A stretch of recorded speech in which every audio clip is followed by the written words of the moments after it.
Well, judging by everything that was going on before the show, Aaron might end up hairless by the end of this broadcast. Possibly. Welcome everybody to Bald and Bonkers. I'm Dakota Franson. Chris is taking the night off. He's got some issues. I mean, who doesn't lately? But tonight we do have a treat. We have Iron City Paranormal. We had Derek and Aaron joining us for the first time to show some of their evidence they've caught from some pretty interesting locations. I haven't had a chance to take a look at it myself, but from what y'all told me, I'm very intrigued to see what you got. Well, I mean, this one stems back to that investigation that you joined us virtually on when we were at the tattoo shop up in Mars. So it's the same town. So the more that we dig into this place, the more it seems like maybe there's something about the area more than anything. Well, that wouldn't surprise me. They're starting to recognize you guys, so Yeah, that's true too. Shockingly excited to pop out. Yeah, I mean the investigations at the tattoo shops were pretty intense as it was, as you can recall through a screen even, and that kind of led to so many other things. What we help co-host an event there called the Spooktacular, that just benefits pretty much that entire main street and the township in general. But we met a lot of people, talked to a lot of people. People shared their stories. They were a little bit more open with us, and that led us to this investigation where we've actually heard about this. This is one of the more popular, I guess, locations of the area known to be haunted or said to be. But they'd never really had anybody in there to check it out. So the building itself holds an interesting history. It was actually moved. They currently house a cat, mummified cat that they found during reconstruction. So there's quite a bit that goes into this place, but there are a lot of question marks. More there's really not much documentation here, so we really didn't have much to go off of. You know, why is it always the cats that get the business end, man? Come on, leave the animals alone.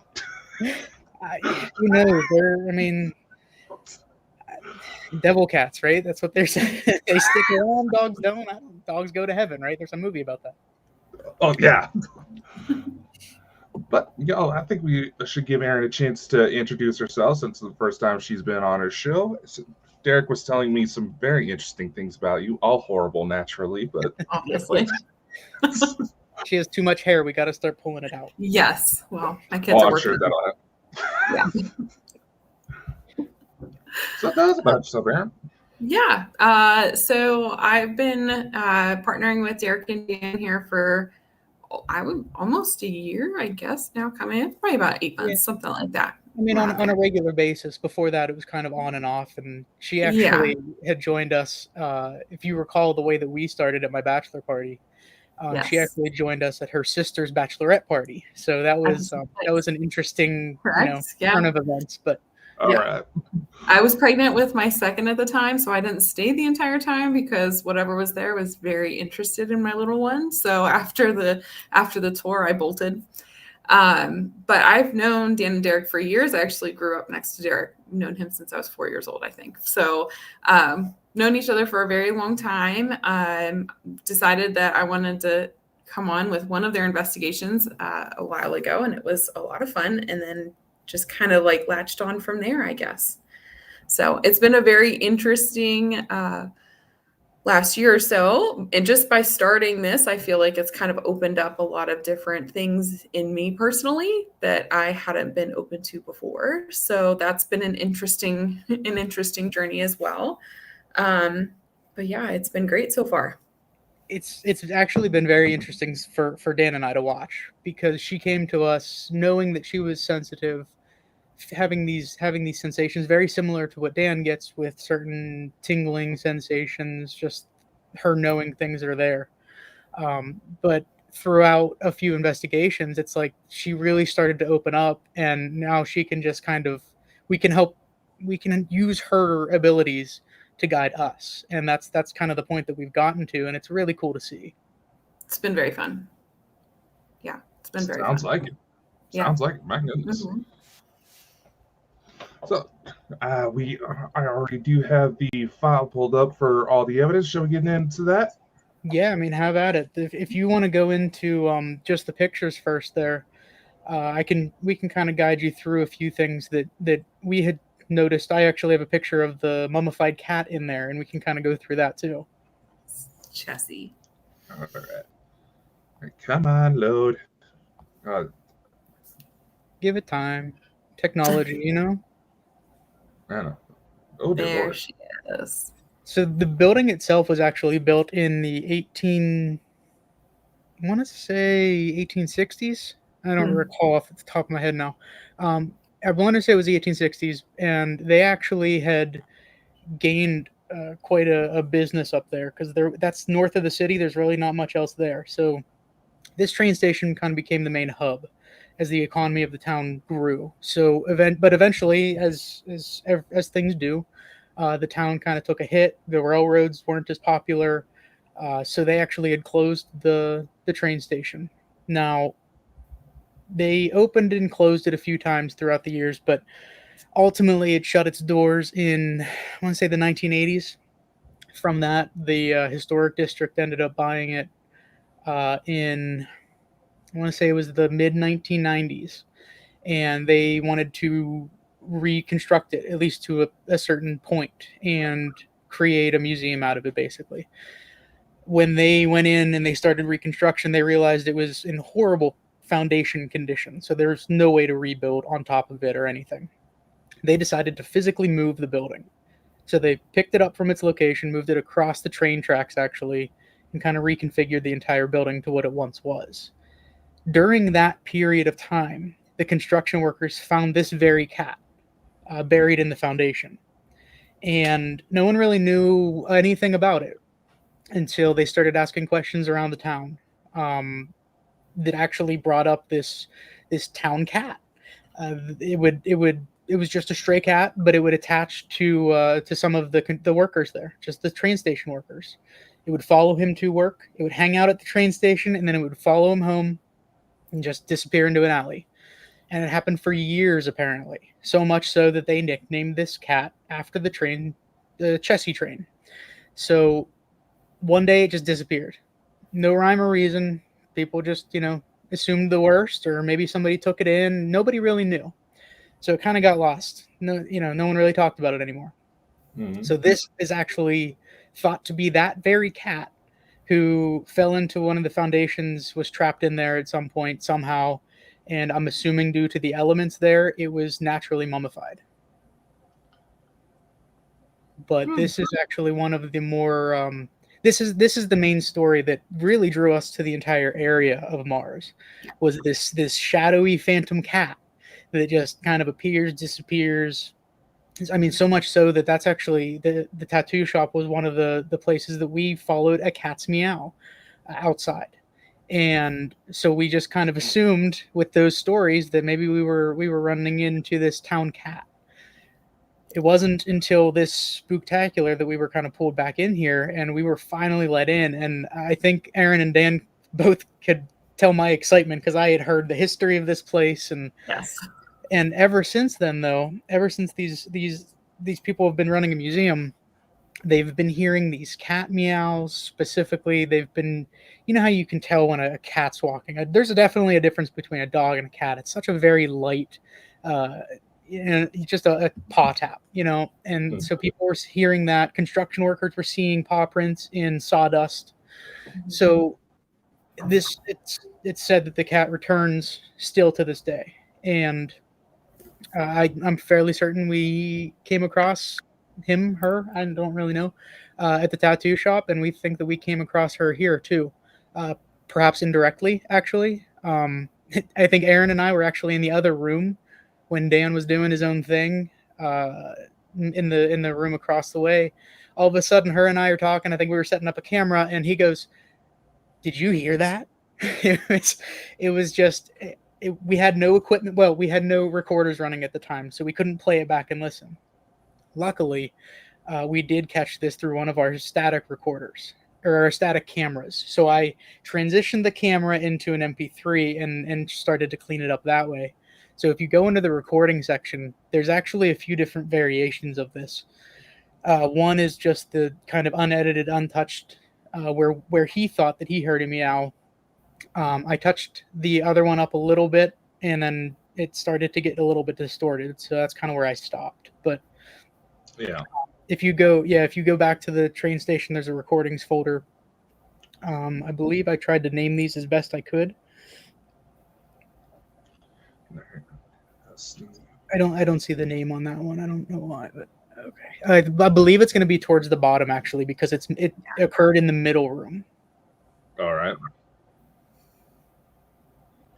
Let's see if we can try to see more of the names here. There we go. Oh, Oh, come on. You'll get it. No, Sorry, I'm having to borrow a family member's laptop because mine went to shit on me. Man, we've all been there. I get it. Like, come on. Try again. I can also attempt to drive if you like, but I usually like to let you kind of play it back time and time again and hear what you have to say. All right, middle room.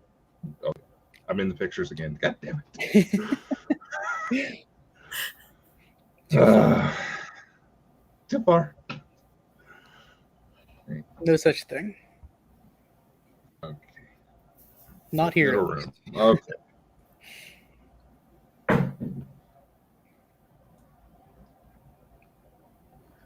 I didn't do it. Almost there. Now bass. There you go. Is that it? All Yeah. right. Might have to crank the volume up. I'm not really sure how it's going to come through here. All right. Check settings real quick. Should be all right.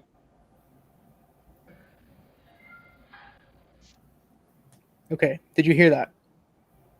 Yeah. This is what Dan heard like in person. So he wasn't 100% sure what he heard. This was ripped directly from the video, like just straight MP3 from the video file. So you can hear a little bit of distortion in the background, but we definitely heard what he heard. Uncertain, I believe, at first what it was. I don't know how you felt about it, Aaron, the first time you heard this, but yeah, well, it was more so because we were in the other room talking about Chessie at that time, and we heard Dan from the other room go, "Guys, did you just hear that? I heard a cat meow." And so we went back in, and that's when he explained what he was doing. That's right. So it was just interesting, the combination of the two. If you go to the next emphasized one, you can hear it a lot more clearly. That's the point like that I bass one. The one that he edited up just a little bit to make it a little bit clearer. Yeah, that enhanced one time. All right.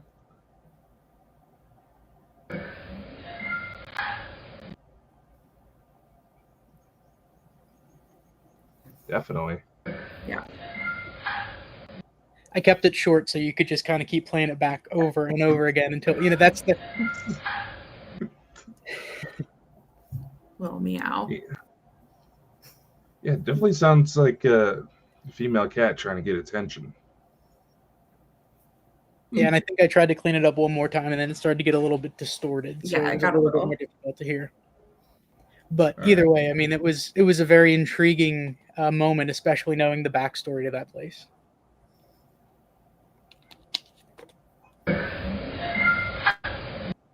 Yeah.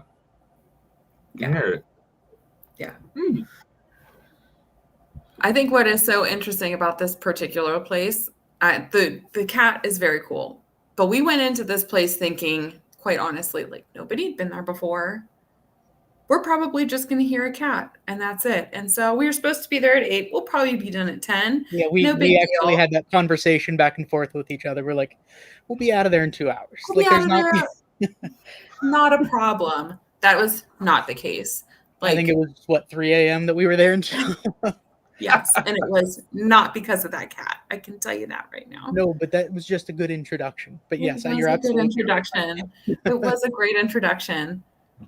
Yeah, so that's the main and old stories that were told. Recently, we started talking to their historical society who have been opening the museum more and more.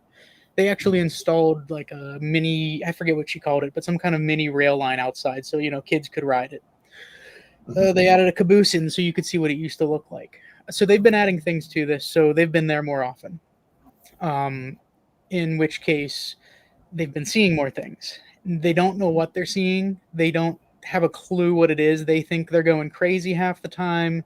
They they just think that they're seeing things. They don't want to think about it, and I don't blame them being there by themselves, but so they kind of hooked up with us through the tattoo shop, through the event, and we were fine. We were able to go in, and the owner was, or not owner, but one of the volunteers who lived across the street actually was able to join us for this one. So she was able to help us out, kind of guide us what she's seen, experienced, what other guests have felt there too. But it was kind of clean slate when we were going into this place. Yeah. Very good. I'm impressed so far just with the cat, but damn. Yeah, I mean that we tried to focus in on the cat a little bit. A few of these areas were just so untouched that we didn't really have a clue where to start.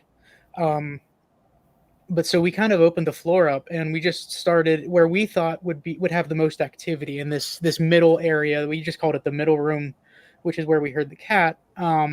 It was one of those waiting areas where you'd go in, you'd buy your ticket, you wait for the train. This is also an area where they actually had their storage room across the hallway, so they would move all their storage, so their employees would be from one side to the other side. It'd be a very highly trafficked area. And that's kind of where we started, thinking maybe we'll get something, even if it's residual, we'll get something going here, right? We'll start feeding some energy in, maybe playing off of it, getting something to come back and talk to us. And I think, Aaron, at this point, it was still early on, but you did feel that, I know that I referenced your sensations quite a few times when I was listening through this. Yeah. But of your experiences, your sensations you were getting there. Yeah. So we started in that middle room, like Derek said, because we didn't really know where to start. But both Dan and I, when we did that initial walk through, we felt quite a bit of a pull towards the storage room area. And so we kind of wanted to start there, but I felt like whatever was there wasn't ready yet, right? Like whoever is in that place hasn't been in touch with anybody. They don't understand what we're trying to do. They didn't understand the equipment. They didn't understand how to interact with it, anything like that. So whoever was in that back room just didn't seem like he was ready yet. So we started in that middle room. And as soon as we started interacting with some of our equipment, and the guy started explaining what the different equipment did, I started feeling pulls back towards that room, and I started getting sensations of being touched on my hand too. Like he was just kind of dipping the toe in a little bit to say like, okay, I understand. I'm ready now. But yeah, once we stayed in that middle room for a little while, I don't know that we got very much besides Chessie coming through. We didn't, but this was one of those investigations that was very interesting to look back on, because we started to get certain things early in the night that made absolutely no sense. But when we finally moved on, when we were kind of pulled later in the night, things started to kind of come together, and it kind of gave us a picture of what we were dealing with. But to this point, we didn't really have much. However, in that room, kind of as Aaron said, it was the timing of it was interesting, as if someone was trying to get our attention. So if you go back into that recording, sorry to go back, but all the way to the last file in there, it was a humming noise. Like they were like kind of trying to just say, "Hey, we're here," completely unprompted. I don't believe anyone else was talking at the moment. It was just a very odd. That's me creeping. Doesn't feel like a touch, but it feels like a tingle. Just like an energy surge or Just something. an energy right there, really, really light energy. Right at the end, it was all we had heard, and that you can hear us talking kind of as a group. Aaron was starting to feel that touch, and at the very end of that, I mean, you can play it back if you like. It's really hard to hear on here, but I know that as a group looking back on it, we heard that was kind of part of the pull to us to go into that next room. All right. Go ahead, play it in. That's me creeping. Doesn't feel like a Just like an energy surge or something. Does kind of like sound like there's a little bit of low talking in there. Yes, and that's what we were hearing. Like, just I don't know how to explain it. Other than this was the emotions that were kind of heard, if that makes any sense. It all kind of came together, and it at the end of the night it made sense because we were definitely pulled in there from the middle room. Yeah, I can definitely see that. But that's when we moved on though to that room that Aaron was talking about, and it was odd. At first, it seemed like somebody was playing games with us, but you definitely felt like there was something being pulled in that back corner, especially. So at one point too, when we were in that middle room, Derek went and set up one of the little flashlights. What do you call the little bitty flashlights? The mag lights, mini mags. Yep, so he set that up on a little stool in the back corner, and I was standing in the doorway, so I could see into the middle room, but also into that back room. And you could see this mag light just keep on going on and off. And like in my mind's eye, I could just see this little old man just hanging out there, just messing with it. Like he was just having so much fun, just playing with this thing. He didn't really engage with us all that much once we were in there, but you could feel this like playful energy with him. It was something that he knew how to use. It was something that he had used in his life. He knew how to play with it. He knew how to use it. And so I could just like mentally see him just sitting there playing with it. Right. And it was so interesting because once we got in there and we really started engaging with them, especially with that back railroad system, like they had a toy railroad system back there. And Derek, I'll let you talk about that a little bit more, but like that playfulness definitely came out whenever we were engaging with that railroad system in the back. Yeah, so the room that she's talking about there, this is what we considered Chessie's room because naturally that's where she is mounted. Yep. But in this room they have a lot of old artifacts, old antiques, a lot of things that were donated just kind of throughout the town. People would just kind of come up. They didn't have anything else to do with it, so they started to just collect it in this area. So they were able to kind of show off some artifacts around the Chessie Cat. In the middle is this actually old. It's really cool. It's one of those old up and down push carts that would go on railroad tracks. But on the far side, there's a miniature railroad that is I forget what the size is, but it was a percentage of the model of the entire town and where the train used to run through. So it was really cool to see. But interestingly enough, the gentleman who really put his heart and soul into this place, who spent a lot of his time building this, his own money building this thing, it was kind of pride and joy when it was all said and done.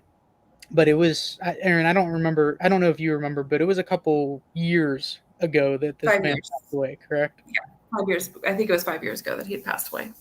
So I mean, just kind of, it wasn't even her trying to tell the story, not saying he's here or anything, but we heard this story. She was proud of it. You know, she knew he was proud of it. So she was just kind of sharing it with us. You know, he's just no longer with us. And it seems like the model railroad, it was seemingly active. For one, we set trail cams on it just to watch it, and throughout the night, I think we do have some videos in here, but throughout the night we saw lights turn on and off inside the model railroad. It was just really cool to see. I mean, no rhyme or reason. Didn't make any sense, and there was no power to it at the time. We found the on-off button, so you know. It makes a lot of noise, so you know when it's on, it moves. But these things are stationary all night long, and you could see some lights turn on and off, you know, all throughout the night. So we just kind of thought that was a cool. We don't know if that was him or not, but it would have made sense, right? That he'd still be coming back playing with it, having fun with it. But more so, we, like Aaron said, we've got in there and we felt like this guy was playing with us. Somebody was playing with us. Yeah. And then Dan started feeling like somebody was in the corner, the exact same corner where that flashlight was. Just said it felt like a shadow. And Aaron, I think you said that you felt that too, but he felt it much more predominantly. And we do have a few recordings of what he had heard. Aaron and I didn't really hear it at the time, so we didn't really pursue it. But Dan did hear, was it like a knocking or somebody like, trying to tap on it on something? Yeah. But where the noise was coming from was like halfway inside the model railroad. There was no way to get back there, so there's no way that there was anything back on that side. We checked it out. There's nothing loose, nothing repetitively made that noise throughout the night, so it wasn't any kind of MEP systems. But we thought we do have a few of these in the recordings if you want to try to pull them up. But again, just a few interesting things there that we heard throughout the night as we kind of got ourselves started there. All right, we can definitely try to see if we can find them here.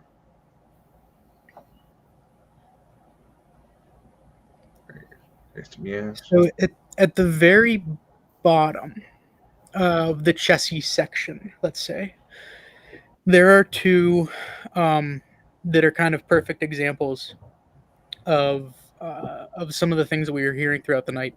Now I don't see the knocks in here. That may actually be through more of a video, but what we had heard quite a few times was when we were running the Phasma box, a train whistle. This happened a few times, but we also heard a whistling, like a not that I can whistle at all, but that kind of whistle. But that's also in there that we heard that. That's the last one. If you want to try to pull that up, see if you can hear that whistling that we heard. All right, yeah, it's like here.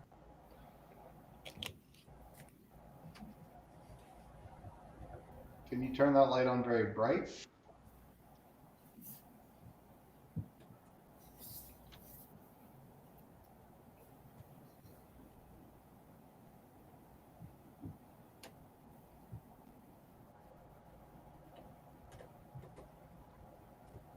It was right there. Mm-hmm. It was like at 18 seconds. It was very light, but that's the kind of thing that Dan kept hearing. That was similar to the knocks, similar to just the weird little noises he was hearing. This was the one that came through the most, though. Mm-hmm.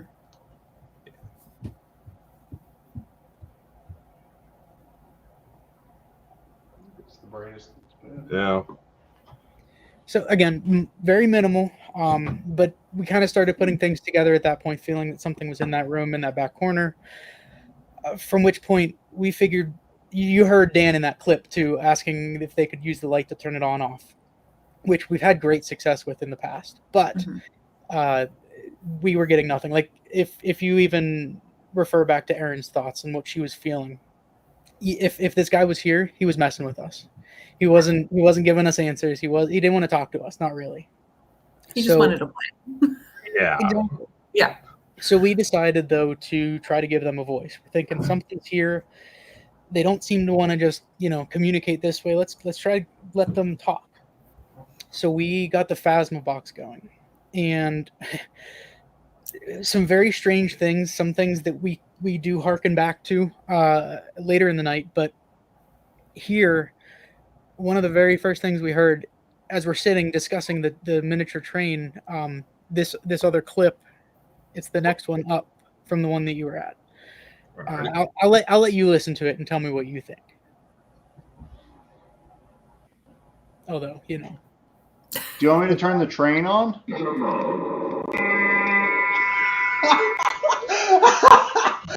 That was a train whistle. That was a train whistle. That is freaking phenomenal. Let's do this.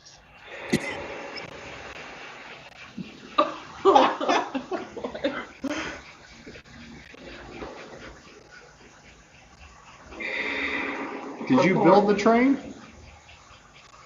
The model, not the actual train, but the model.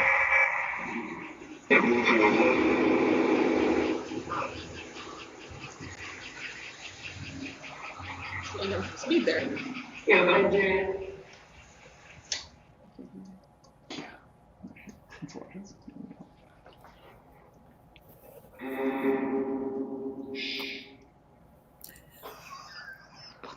that was the obelisk. It said shh. Basically, transfer. Train stop? Oh my god. Your face! Get out of here. Did it just shush the train? Yeah, and then So you can tell we enjoy ourselves when we do these things. Because if you didn't, why would you do them? Exactly. But you could hear Dan's enthusiasm. He was like, let's go. So we started getting some of these things and we started putting them together, and the timing of it, I don't think any of us believe in coincidence anymore. Not after doing some of these things. And so the timing of the train, you could hear it in the background, the miniature train kind of puffing along, and as that happened, you heard the word train whistle. It was like, wait a second, hold on. And we just wanted to listen in. I mean, I know we kind of went a little bit crazy, but in the back of our minds, we're like, all right, let's let this play out, which is why it's such a long clip, because we just kind of let it go and just to see where it would go with it. But it was very interesting to continue that conversation throughout, and them knowing when the train was stopping and when it was quiet, and almost like thank you. They liked the quiet, but that kind of really started us going as we continued through the night to actually pick up some kind of communication there.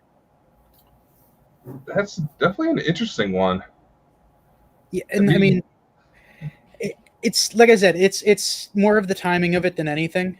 You put all those things together, plus the train had just stopped. It fits. I mean, and you have to be at least a partial believer to go into these things. I mean, at least to kind of try to communicate. You have to think something's there. So you hear these things, you start putting these things together, and let's see where this goes. Let's talk to these people. We always say the same thing. Let's talk to these people like they're somebody. Like they were somebody, that they're still here for whatever reason. They're tied to this place. So we try to go into these things and just talk to them like they're people. Hey, we're here to talk to you. Yeah, sometimes we come a long way to do it, and we try to stir things up that way. And again, nothing known about this place. We had no direction. So we started to try to find out who this was that was talking to us. We did get a few names, and looking back on it, I do believe that the man's name was Bill. So we heard the name Bill. However, we don't know if this was Bill we were speaking to, if they knew of Bill, who Bill was, just because he was there so long and how much time, energy, sweat he put into this thing. But we definitely got the name Bill repeated to us in one of these clips here. There's another one where we recorded the name Benjamin as we were just trying to speak with anybody.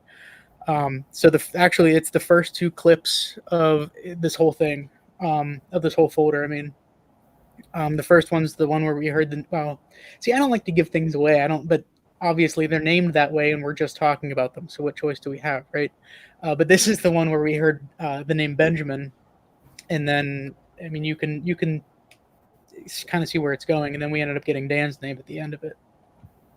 All right. We'd love to know your name.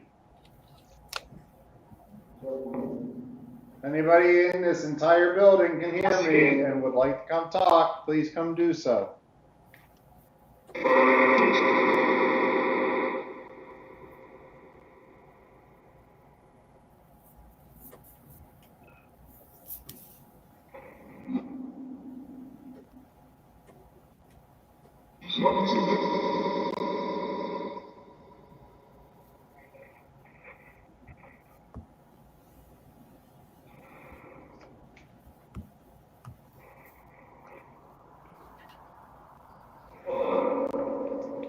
Hold on. Also, I just shifted around.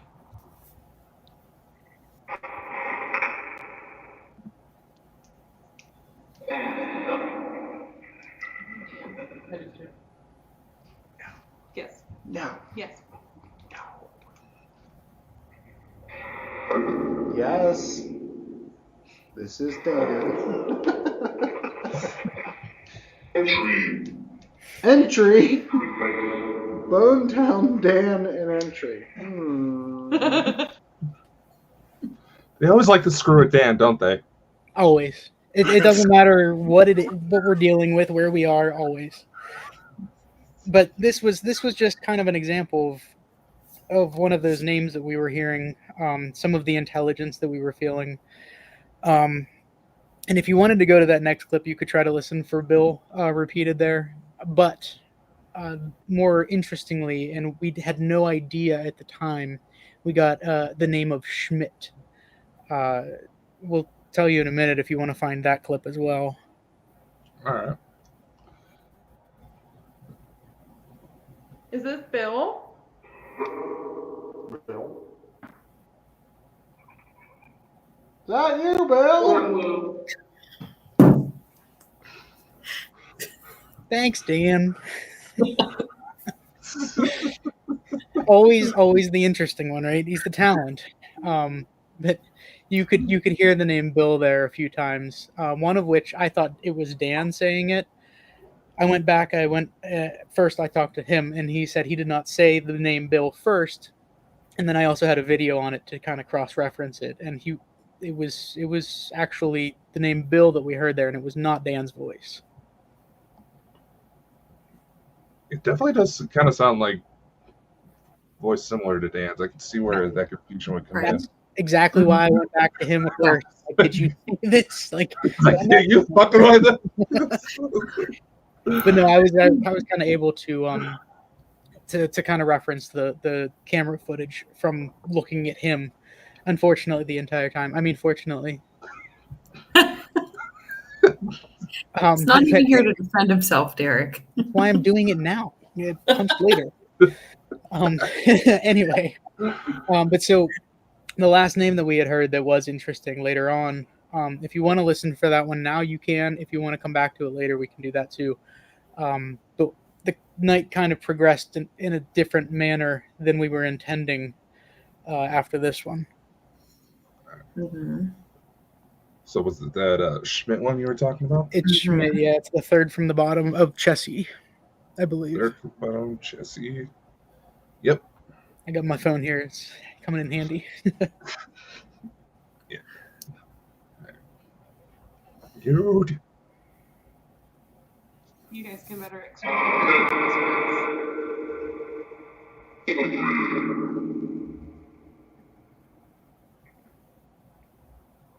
Got approval. Yeah, I'm just trying to focus in on it. Yeah, I heard that.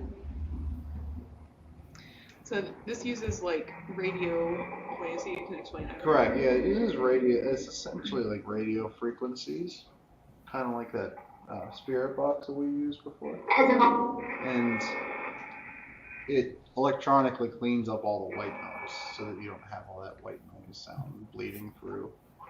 And Schmidt. See, we actually heard it in person. I won't explain what a Phasma box is because Dan just did, and he's not even on the show. But he was just in the process of explaining it, so we weren't asking at the time, who was there. We were just kind of sitting there having a completely different conversation, and you can hear it just kind of snuck in there. The name Schmidt. It's at the very tail end, and that actually made no sense to us at the time, and we thought we were striking out. So we ultimately headed back. We were going to take a break. We were like, let's reset, kind of get our bearings here. As we were walking out of the room, I remember this because I'm like, crap, I wanted to take a break too. Dan felt this warm puff of smoke. Just strange. Usually you feel cold spots, right? I mean, that's what everybody says. We felt them time and time again, but it was a warm puff of smoke. And I'm thinking, okay, well, maybe, a furnace or something just kicked on. Mm-hmm. Again, nothing in that building. So there was nothing kicking on. Didn't think much of it, right? I mean, so we tried to progress with a break. Like I really needed to pee, but we got a very minimal window. But as we did that, Dan and I walked out back around to the bathroom. It's where the caboose was, and he just got this really weird feeling about it. And so we walked up to it, took some pictures about it. Nothing's really known about it. But in the process of standing back there and just kind of like looking at it, the lights turned on. No idea why. I mean, there were clearly lights on it, but they weren't like plugged in. They weren't powered on or anything. We also asked the volunteer in the middle, like right after this, as we came back in, like, is there any rhyme or reason? Is it on a timer? You know, could somebody be hitting a switch? Could we have hit a switch? Nothing. So, I mean, we didn't do much there. Dan didn't feel too, he kind of felt unsettled as he went up there. He couldn't even walk to the bottom or the middle of the step. So I kind of went up, took some pictures. I didn't really feel much, but so we went back in, didn't think anything of it.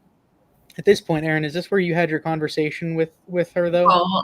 Well, part of that too is I had also gone out. You and I had also gone out to the caboose as well. I think before you and Dan did, and I had that same, probably like the same. Oh, it was awful. The vibes coming off of that thing, like I didn't even want to be on the first step. I didn't want to be anywhere near it. And I think that's when you took Dan back out as well. That's and while right. you were out there, yeah. So during this break, there were a couple different weird things that happened, right? Like at one point, Derek stepped out and it was just Dan and I in there with Chris chatting. And the woman who helped, who was there with us that night, she was telling us about the house that she lived in and how it used to be associated with the railroad there. And it was so interesting because as she was in that back room with Dan talking about her house and how there used to be a restaurant attached and how there was like a boarding house there, she's talking about that, and I'm in the other room and the obelisk comes up with just the number 7 as she's telling Dan, oh yeah, the restaurant's name was 7. Like it's just like little things like that were happening throughout, which was very odd. But yeah, I had quite a bit of conversation with her just about the building in general, but the tie to her house. I mean, talking about having a tie into the community there, and there's some funky fun stuff going on for sure. But there's definitely a tie from that railroad station to her house, which is only across the street from what I remember. Like it's not very far, right there. Yeah, she said she was like right across there was a railroad, then a street, and she was right across from it. So she lived right there. She could see it, you know, from her living room. But once we all got back together, we were standing in that middle room, and there was like one other room that we actually didn't do much in. But as we're standing there, Dan comes back in and makes a comment again about how it's getting warm. Like, hey, did the heaters come? Like, it was like a chilly night. It was raining. It was not the warmest. And he said, oh, did the heaters pop on? And the lady's like, no, there's no heaters in here. He had felt that puff of heat come back again. And that's kind of what led us. We kind of followed that into the back. The whole thing was interesting because we weren't planning on spending any time in this back room. It was odd. It was a small storage room. It was a closet. It was literally like a closet. It was so small. Right. They had it like baby gated off, like with a little employees only sign. There was nothing to it. But we were this was all happening as we're standing around talking to the volunteer, and we're like, can we go back there? Like, is it do you care? She's like, no, go for it. So we didn't even think about it at first.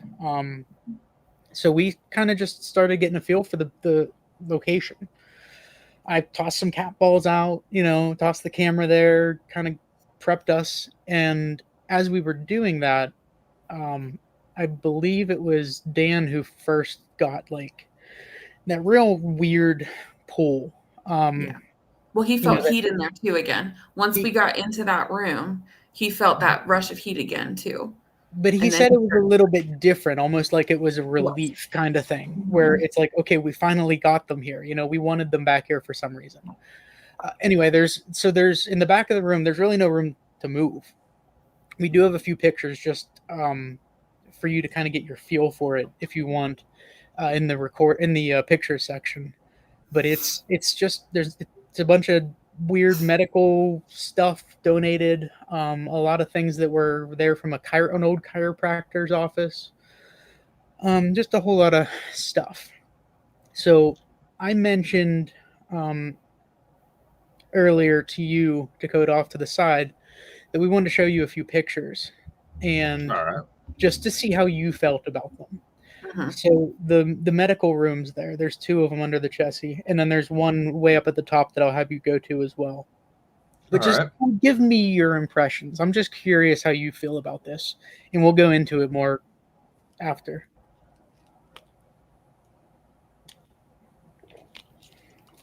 That's interesting.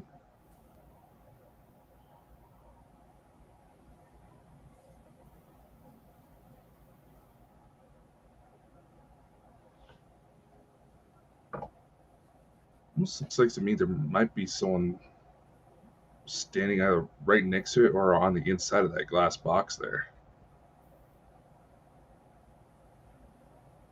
Interesting. So Aaron, actually, we didn't really think much. I didn't think much of it. We barely even documented this room, which is why it's not the best of pictures, because we didn't go very far back in it, and we usually like to cross-reference pictures early on in the night, a walkthrough, whatever. This is the best. Erin ended up sneaking her way into there somehow with the little walking camera. That's how we got this image. So that ultimately was our focal point, and Erin actually had some insight on these boxes and what they were. You can see the black chair there I was referring to before. Dan sat in it. He didn't last long. He didn't really want to. And he said he felt something was watching him over his back shoulder. Yeah, he felt like he couldn't settle in there. Like normally he can get into a space and he can settle and he can feel, and he couldn't settle in there. And he kept on feeling like there was something behind him. And so he ended up swapping out. He couldn't stand sitting there anymore. The room is very small. So I think if you go, is it the next picture, Derek, that shows the full room? Yeah, I think the next picture shows the room as a full. That's not the so one. There's a different one. You're referring to the other brighter one. I am. I'm referring to the other so one. It's the one that I asterisked so we could refer to it. Gotcha. Yes. So again, not great lighting, but you can tell that this is a very small room. You can kind of see where the black chair is there. But like, so I was standing outside the room. The guys were inside the room. Dan decided he needed to step out. And so I sat in that same chair that he was in. I had that same feeling, just very unsettled. It was totally dark in the room at the time. We couldn't see what was around us. We really hadn't looked in the room at all to see that there was that large box behind us. But you could feel that there was a presence that was behind. And so at one point, I know we have it on video. I don't know if you have it on recording or not, Derek, but I know it's a long recording if it is. But at one point, Derek and I are in and we're chatting, and I said to him, like, okay, there's definitely something behind us. Like, what the heck is behind us? And I got up and I turned around and we were looking around. There's literally just like a ratty old desk on the one side and then this box on the other side. And we kind of stood there and looked at it and looked at it and looked at it. And I looked at Derek and I said, I think that there used to be a skeleton in there. Mm-hmm. I think that's a box that you would definitely have. Definitely a skeleton. Mm-hmm. So yeah, we went back out. Yep. We just asked. I mean, we just were direct with her. Like, do you know what this is? Yeah. And so we asked Chris when we went back out, we asked her, not keeping in mind that this is all stuff from a chiropractor's office, a local chiropractor. And she said, yeah, there used to be a skeleton that hung in there. It was there whenever when she started working there. But it wasn't there anymore. And so as soon as we found that out, we were like, oh, yeah. So, I mean, first, any guesses on the chiropractor's name? Not off the top of my head, but I am kind of intrigued where it could just very well be how the camera processed the image when it was taken, but right about where the display case is, it does kind of look like there's somebody very skinny standing right there. Which a lot of things tells us that that's how he remembers himself. But yeah, I don't. So I mean, it was a very kind of emotional, I guess I would call it, like eventful, especially eventful. Probably the very best Estes method we've ever had. Yeah. Being that Aaron and Dan both were feeling this way, and I was like, I'll be the bait, whatever. I sat in the chair and I listened in. That's all I did. To the spirit box at this point, and I just kind of said what I heard, what I could hear, and I'm the one that listens to these things all the time. So I kind of have an ear for what I'm listening for, the breaks in the static, that kind of thing. So I'm just kind of spouting out whatever I'm hearing.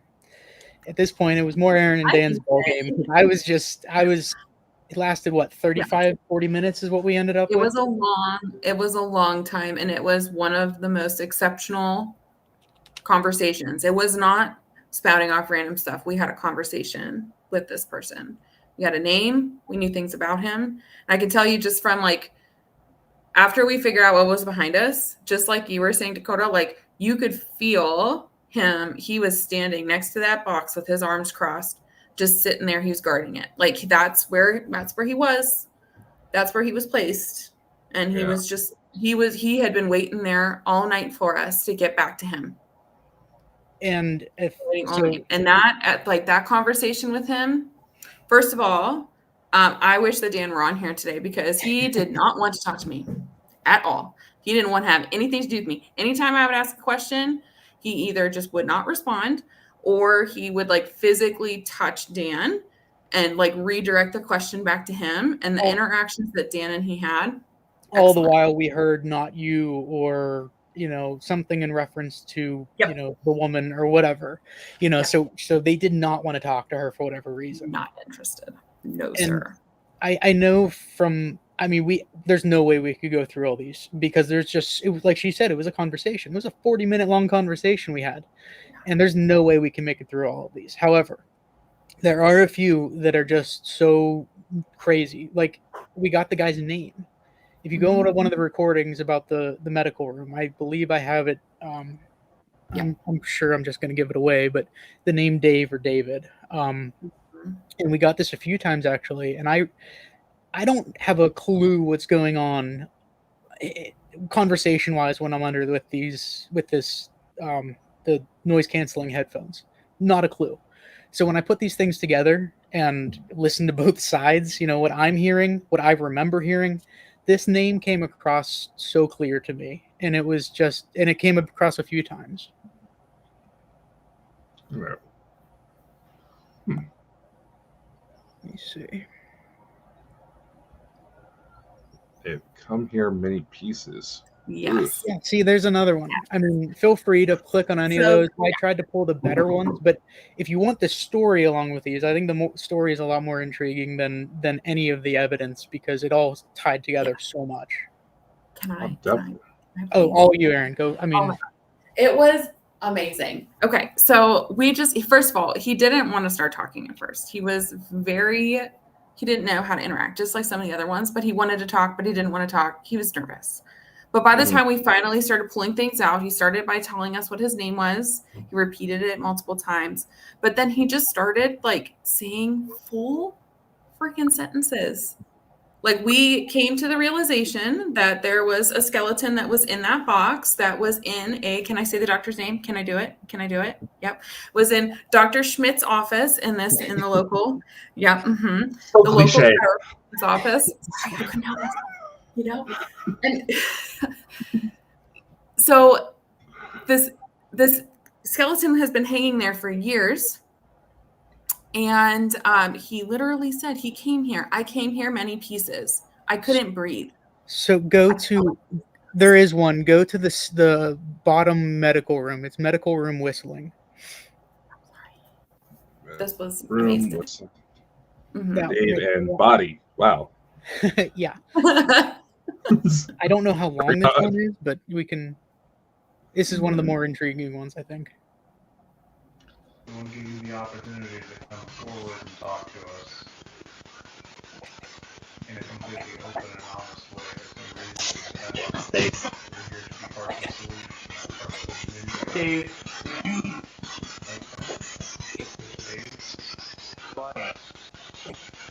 Body.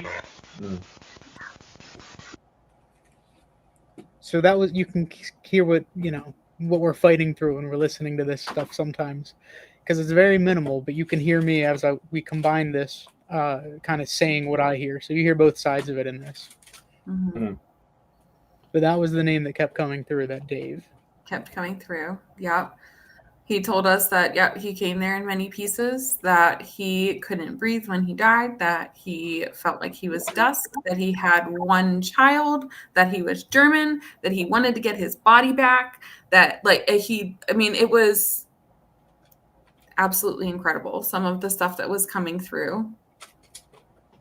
Yeah, like I said, you can pick out any of those really. They're just kind of the ones that were more pieced together for more of a conversation's sake, but honestly, we could sit here and listen to the entire thing, and we wouldn't have enough time for it. But I do remember when we were completely done with that, however long it was. I don't know. I lose track of time when I'm under that, and I couldn't believe how just exhausted I was. I was just like so drained at that point that I was like, I'm done. I'm completely spent here, and wasn't communicating. I wasn't the one that was talking back both ways. You know what I mean? I didn't have that conversation. I was just kind of listening in. So it was intense just on my end, having no idea what was going on. Definitely. Good.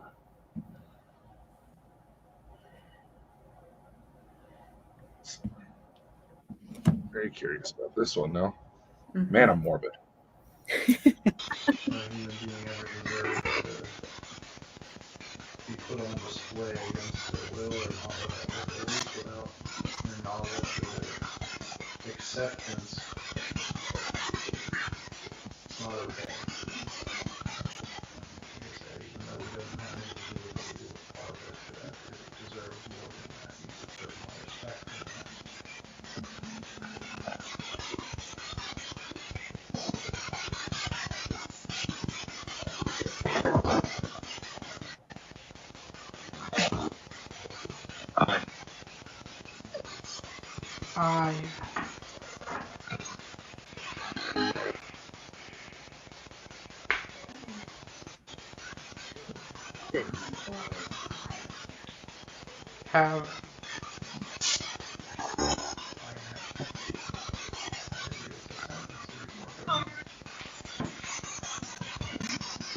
Have come here, I think. I have come here.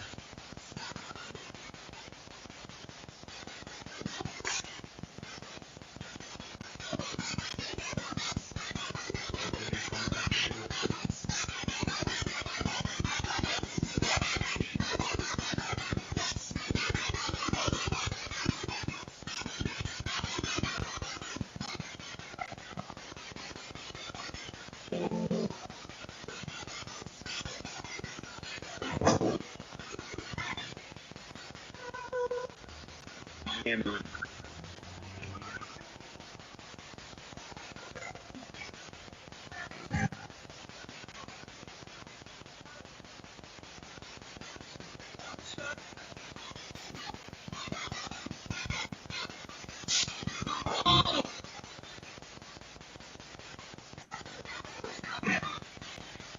That was hard, Dave, and I appreciate everything you're doing today, so we would like to finish that. many. You have come here many.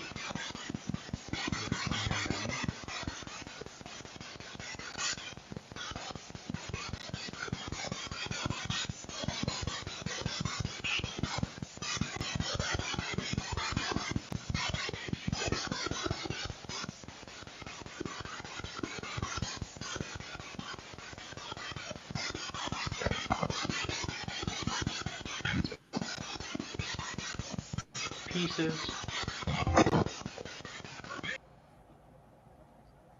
We know it's long. So thanks for sticking that out. But you can see how it was. I mean, these things were drawn out to an extent where, again, not a clue what I was hearing on my end, and it was like a drawn out conversation where I've come here in many pieces, as if he was brought here as the skeleton, as the already hung body. Yep. But I mean, these are so many of the things that just tied together for us. And at the end of this session, like, we were all done. I could hear it in Dan's voice when I'm listening back to the recordings, like how done he was. Yeah. But with the intelligence and everything, even closing it out was pretty incredible, because he had thanked him. Mhm. He's just being very appreciative, right? And what we hear in return is, "You're always welcome." I mean, like, they knew they knew we were done, and they kind of wanted to have us back. They wanted us to know that we were welcome there to come talk to them, which we hope to do. Mhm. But we did, with putting all this information together, that perhaps this missing skeleton maybe wanted to be laid to rest, or back where he thought he belonged, whatever the case may be. We did try to find out what happened to it. Who owned the case, what happened with the body that was hanging there at one time. Mhm. And we found out that it was a real skeleton, and that at one point, after the chiropractor had closed, he had sold the body off. You know, it's a medical prop, right? So he probably wouldn't have thought anything of it, but he sold the body off we don't know where it is at this point. Unless, I mean, is there any? I don't really think that there's really been much more aside from us talking to their board and seeing where to go from there. But we're really trying to track this down and see if we can put any of these puzzle pieces together. Towards the beginning of that, as Dan was talking, that it wasn't right that he was just openly displayed like that. It almost like I could hear Mel's voice trying to say, thank you for saying that. He was being appreciative to the sentiment. Yeah. Yeah, I mean, the whole thing, evidence aside, putting the experience aside, like it was long, it was drawn out, but man, they were hitting these questions right on. It was just there's no other way to put it than what Aaron was saying, how exceptional that truly was. Mm-hmm. Oh yeah, without a doubt. Yeah, we are hoping to go back here, and I do know that that they kind of work on donations alone. So I would be remiss if I didn't want to throw that out there to everybody. I know you guys had already shared it, but they do accept donations, kind of big and small, just to kind of help keep the place running. So we're always just looking to help out somebody else. That's why we do this most of the time. Yeah, and for those who may be interested, the link is on the screen as well as in the description of the episode or earlier on in the chat, depending on whatever platform you're listening to this through, because unfortunately not everything gets through, but that's just the problem that we have with how we have this set up. But you can always reach out to us. We can send you the link directly. Yeah, and the link to their website is also in the description of this episode. Yeah, I didn't want to drag you out any longer. I know that we could probably keep your entire time.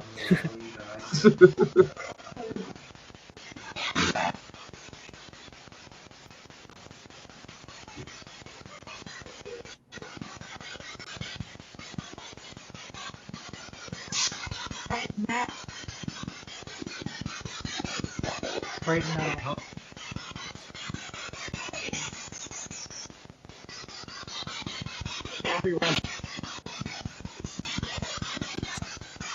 I'll be around.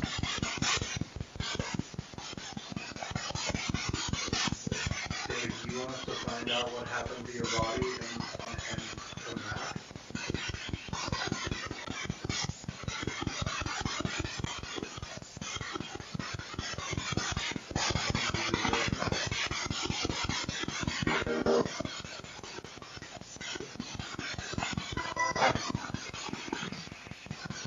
Get back. Alright. Get back.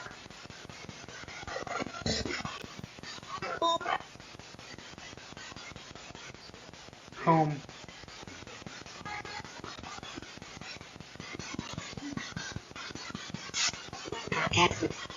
Dave, I promise we're going to find out everything that we can and we'll be back to let you know what happened, okay?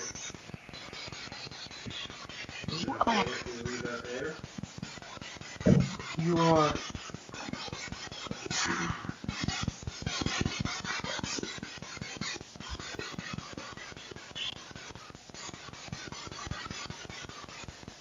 I'm lucky.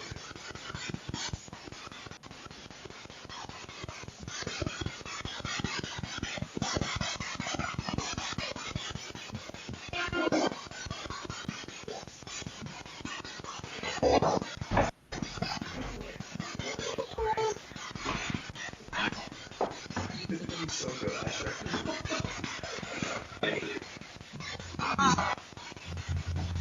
Dave, what are you saying? I am what?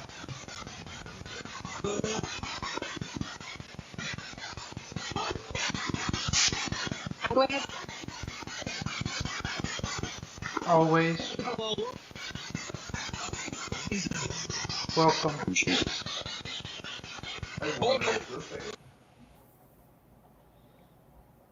So again, there's a lot to take in, right? I mean, see, we knew they'd come. Yeah, she's yelling at me.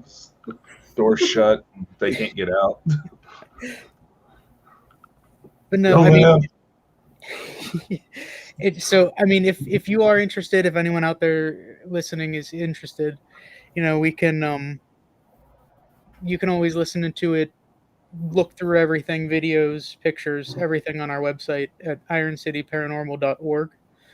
We have everything there from a brief history right up to a full investigation to a short 4-page kind of condensed version. But so we have everything up there, and if you're interested in some of these things, I can speak from 7 years of doing this, 8 years of doing this. I've never been a part of something that phenomenal, really. Yeah, something like that. That is very rare to find a case like that. Yeah, and we're really scratching at the bit to go back. So we're definitely interested to see where this takes us. Oh, without a doubt.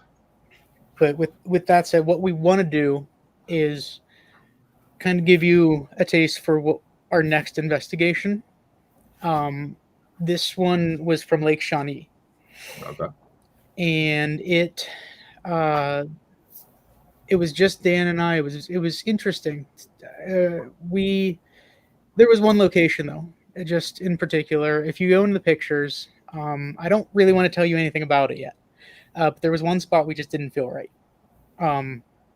So we shared it with Erin, and she had the exact same feeling. So I'm curious how you would feel about this. It's all the way at the bottom, the last one. Again, I know I give things away. I'm sorry.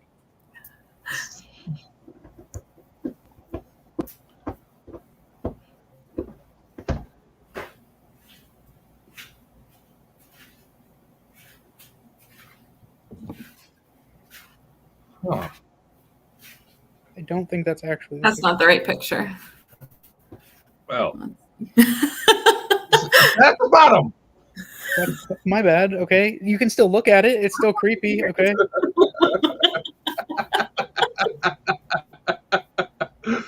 I just know about what y'all said. I haven't had a chance to look at these. Hey, well, look through it and see how you feel about it. Oh, son of a! I added the wrong one. So much for a teaser. Okay, give me 2 seconds. I got it. Are you sure? No, never really sure of anything anymore. Who is these days?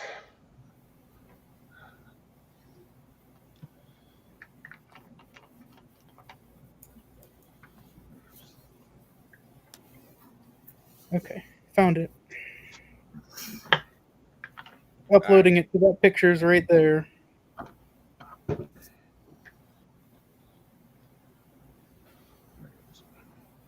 Right now?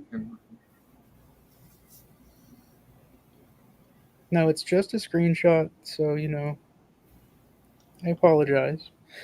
But there it is. Raw image IMG. It should have just popped up. Cool. Yep, just I could have done it faster if technology was better. So zoom into that guy. I know, like I said, it's a screenshot, but I wanted to get my point across.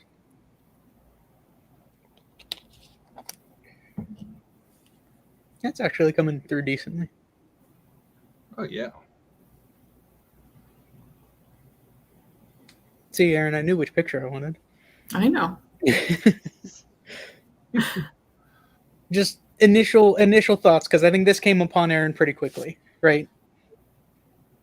When you first saw this, Aaron, I think you said that you pretty quick to it. Not this particular picture, but yes, the picture that I'm thinking of it did. Oh, this isn't the picture? Come on. I thought this was the one. I really am striking out here. Hold on, let me see if I can find it.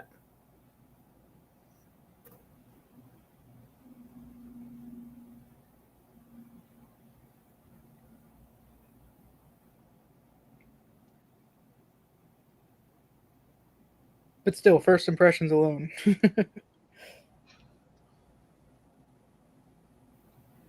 Kind of get the feeling that somebody got hurt here.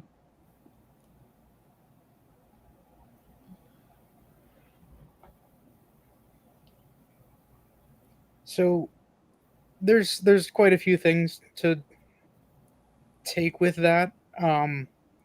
We don't know. We have stories and we have our experience. Here is where we just walked by it at first and said we're probably not going to spend much time here. There's not much known about it. But Dan's like, no, I don't like it. I don't want to spend any time on it. I don't want to do anything near it. So I'm like, okay, cool. First off, I respect that. I'm not going to push him into something he didn't want to do, but I did want to use that, right? So what I did is just kind of set some things there, and throughout the night we saw things that kind of popped up and came and went. So this is a different angle, and what we're looking at, these ticket booths are kind of all over the place. See, she just texted me. See, Yes, she's sir. on it at least. But I mean, just these impressions about these things. Like, these ticket booths are all the same, and one of the predominant stories is that it chased somebody out of the park. So there's that.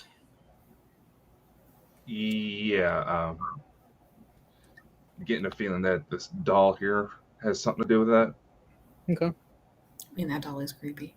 Yeah, it's a little Annabelle looking thing. So yeah, so these ticket booths are just, I mean, they were bad news, and Yeah. Dan felt it immediately as we were walking past this one, and so I set these things out. We had things happen all night, lights going on and off like crazy, but every time we walked past it, we had the same feeling. This just, I'm not welcome here kind of thing. I go to step in there, and it's a bunch of broken boards and stuff, so I didn't want to go too far in, but it was just unsettling, to say the least. And we showed Aaron some of these. We're like, here, look through everything. Tell us what you're feeling in any of these things. And this is one of the ones that she picked out in particular, and she started sending it to her own friends, saying, am I crazy here? Am I feeling this too? But all of these sensations just kind of going together, all coming through a picture. Mm-hmm. Yeah.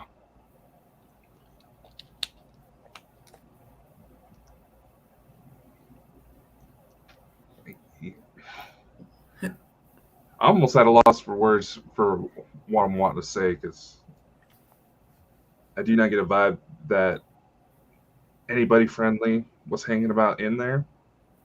Somebody may have gotten hurt.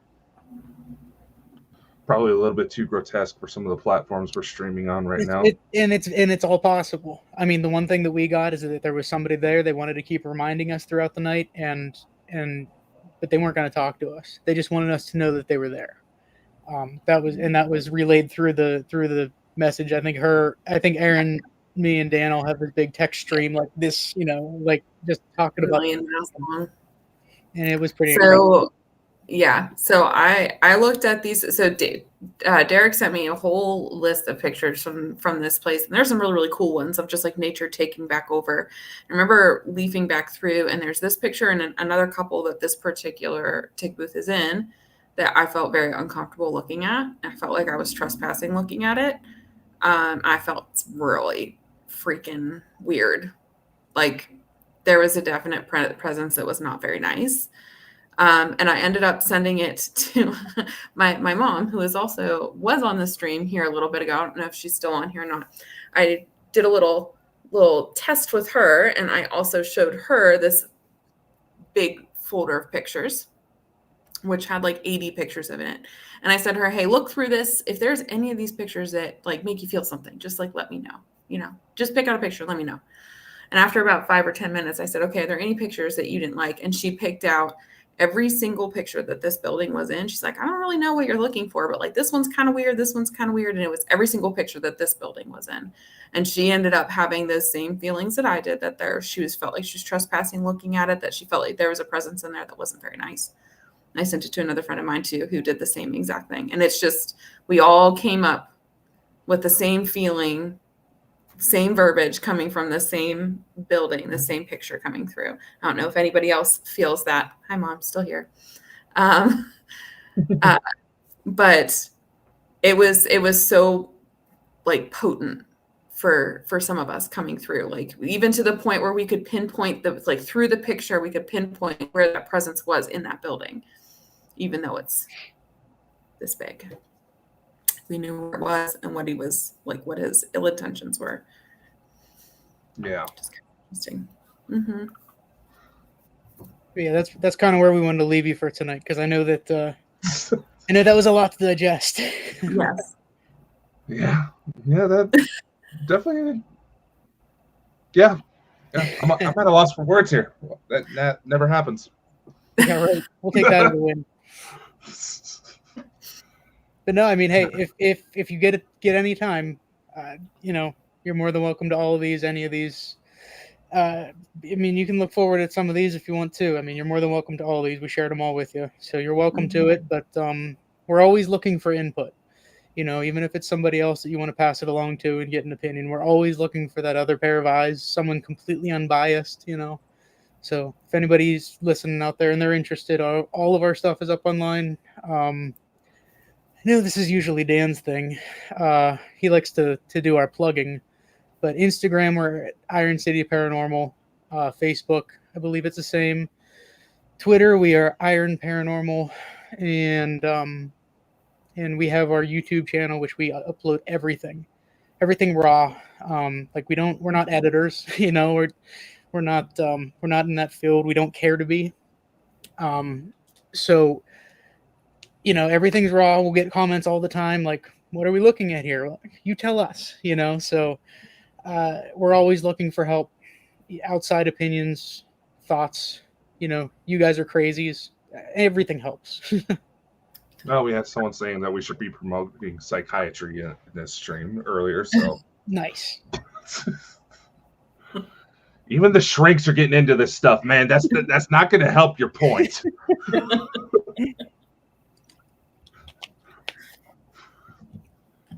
But yeah, definitely. This was definitely one of the more interesting ones. But as always, you guys are always more than welcome to come back, show off whatever you got. We'll always try to find a spot for you. Yeah, well, we appreciate that. Mm-hmm. Yeah, and Aaron, it was definitely nice meeting you. It was great being on. Thanks for having me.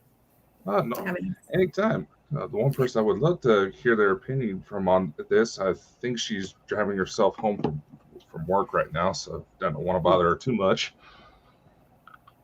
But anyway, well, if that's it, we'll go ahead and sign off here. Ladies and gentlemen, Bald and Bonkers will get back into production on things very soon once all my technical issues are sorted. Got a lot of interesting things coming up. Should be interesting. It's kind of interesting. All my stuff went down after dealing with potential Nazi stuff, but hey, well, don't want to get into that right now.